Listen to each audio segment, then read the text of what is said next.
Doctor had spent 40 years studying dangerous species across the galaxy. He had documented the hunting patterns of razor serpents on Prime. He had recorded the territorial behaviors of thunder beasts on the gas giant moons. He had written 17 research papers on why certain predators could never be controlled or contained. His expertise was unquestioned among the Galactic Scientific Council. Every species in the known universe followed the same rule. Predators killed. Prey ran. Nothing changed this fundamental truth of nature. Then the humans arrived. The first reports came from Outpost Station 7, a trading hub on the edge of colonized space. A human merchant vessel had docked for refueling. Standard procedure required all vessels to undergo biological scanning for dangerous organisms.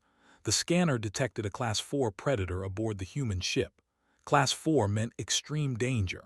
Class 4 meant immediate evacuation protocols.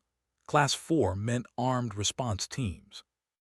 Security chief mobilized his entire force. 20 armed guards surrounded the docking bay. Emergency shields activated around the station core. Evacuation alarms began to sound. Then the human captain walked out of her ship. She was a small creature by galactic standards. Soft skin. No claws. No armor plating. No natural weapons of any kind. Behind her walked a shadow hunter. Had seen of shadow hunters. Every security officer in the galaxy had studied them. They were apex predators from the Death World 4. 6 legs ending in curved talons that could slice through hull plating. A mouth filled with teeth designed to crush bone. Eyes that could see in complete darkness. Venom glands that produced neurotoxins. They had wiped out 3 colonial expeditions before the planet was declared permanently forbidden. The shadow hunter walked beside the human woman like it belonged there. Its massive head came up to her shoulder. Its tail swayed lazily behind it. The human reached up and scratched behind one of its ears. The creature made a rumbling sound and pressed closer to her side. "What seems to be the problem?" the human asked. Could not find words. His translator implant worked perfectly, but his mind refused to process what his eyes were seeing. The human stood there calmly while a creature that could kill everyone on the station rubbed its head against her hip. "Oh, you mean Whiskers," the human laughed. "Do not worry, she is friendly. She just gets nervous around new people." The incident report reached Doctor 3 days later.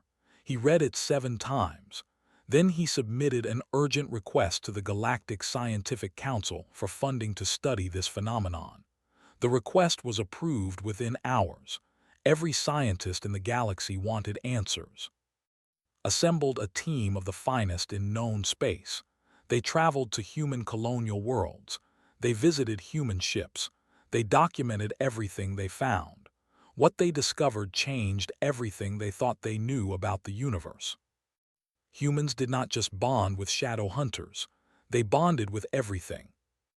On the human colony world of New Montana, found humans living alongside thornback stalkers. These creatures had spines that could launch poison darts with deadly accuracy. The humans called them good boys and let them sleep in their homes. On the mining station 9, human workers had adopted a family of acid spitters. These creatures could dissolve metal with their saliva. The humans had trained them to help clear dangerous mineral deposits. They rewarded them with treats and belly rubs. The research team documented 47 different species of dangerous predators that humans had somehow turned into companions. Some were small enough to fit in a human hand. Others were large enough to carry human riders. All of them should have been impossible to domesticate. All of them now responded to human commands and showed clear signs of emotional attachment. Spent months trying to understand the mechanism behind this ability. He ran genetic tests. He studied human brain chemistry.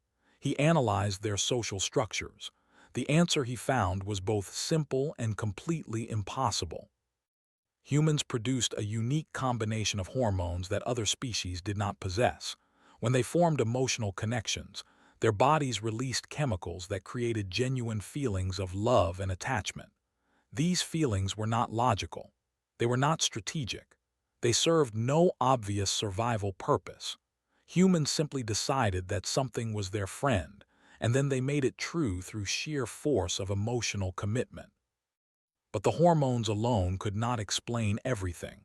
Other species produced similar chemicals. The difference was in how humans applied them. Humans did not see predators as threats to be avoided. They saw potential friends they had not met yet. This perspective seemed insane to every other species in the galaxy. It was also devastatingly effective. Interviewed hundreds of humans about their relationships with dangerous creatures. The conversations followed similar patterns. A human would encounter a predator. The logical response would be fear and retreat. Instead, the human would approach the creature with curiosity and openness. They would offer food. They would speak in soft tones. They would show patience that bordered on the infinite. She was hungry and scared when I found her, one human explained about her razor wing companion. The razor wing had talons that could cut through starship armor. It currently sat in the human's lap, making soft cooing sounds while she stroked its feathers. She just needed someone to take care of her. Everyone deserves that.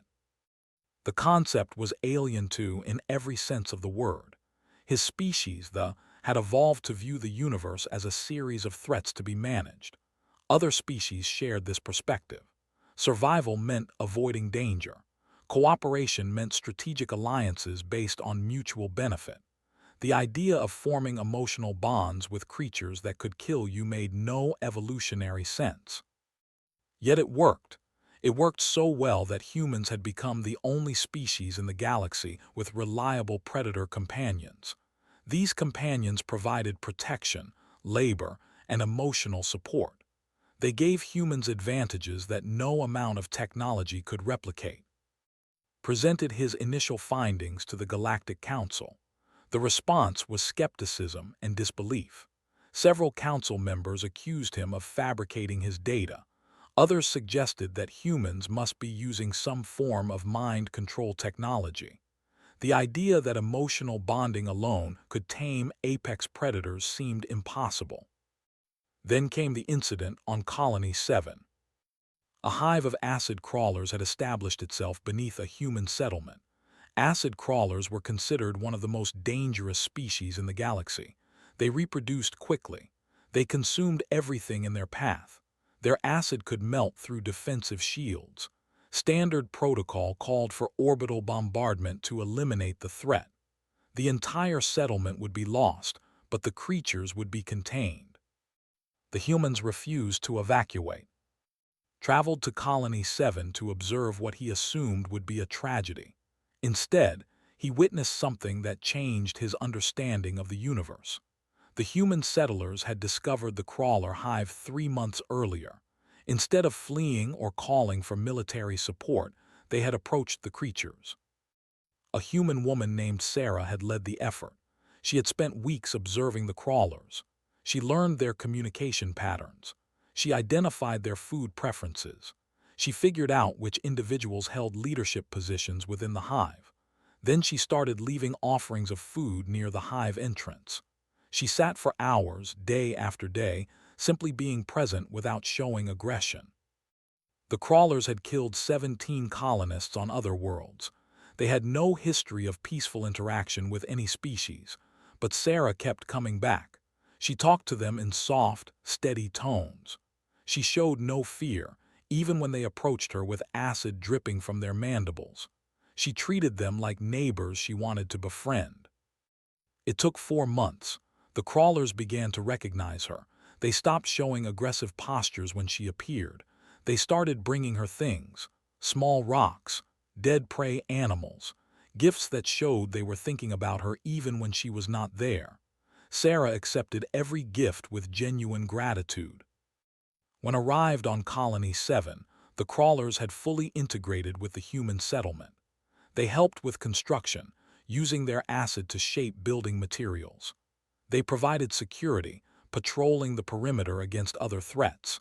They had even started caring for human children, protecting them with the same intensity they showed their own young. Sarah showed around the settlement. A crawler walked beside her the entire time. Its acid glands were fully functional. It could have killed her with a single strike. Instead, it made soft chirping sounds when she spoke to it and pressed against her leg when she stopped walking. "They just wanted to be understood," Sarah said. "They were scared of us at first. Can you imagine being so different from everything around you that everyone sees you as a monster? All they needed was someone willing to see them differently." Finally understood what made humans special. It was not their physical abilities. They were weaker than most species. It was not their technology. Other civilizations had achieved similar advances. It was their capacity for emotional connection without conditions or limits. Humans could look at a creature that could kill them and choose to see a potential friend. They could offer love to something that had never received it before. They could be patient beyond all reason, kind beyond all logic, and committed beyond all sense.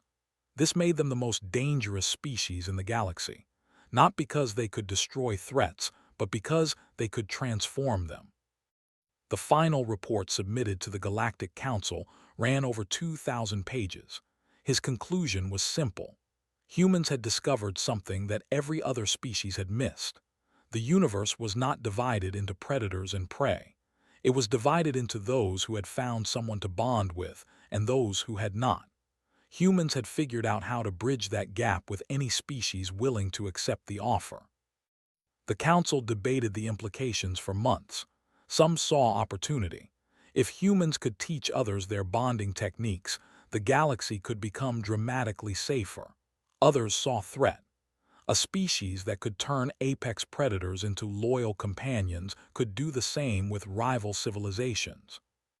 Did not concern himself with the politics. He was too busy with his new research subject. During his time on Colony 7, a young shadow hunter had taken interest in him. It followed him around the settlement. It brought him small gifts. It made soft sounds when he spoke. Against every instinct had started talking back. He was not good at it. 40 years of scientific objectivity made emotional expression difficult, but he was learning. The shadow hunter was patient with him. It seemed to understand that he was trying, even if he failed often. Sarah had noticed the developing bond.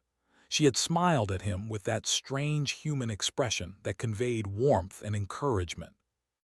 "You are going to make mistakes," she told him. "You are going to feel stupid and vulnerable. That is okay. That is how it starts. The important thing is that you keep trying." Had documented countless impossible things during his career, but this felt like the most impossible thing of all. He was learning to love something that could kill him. He was learning to trust without guarantees. He was learning what humans had known all along. The universe was full of potential friends. You just had to be brave enough to reach out first.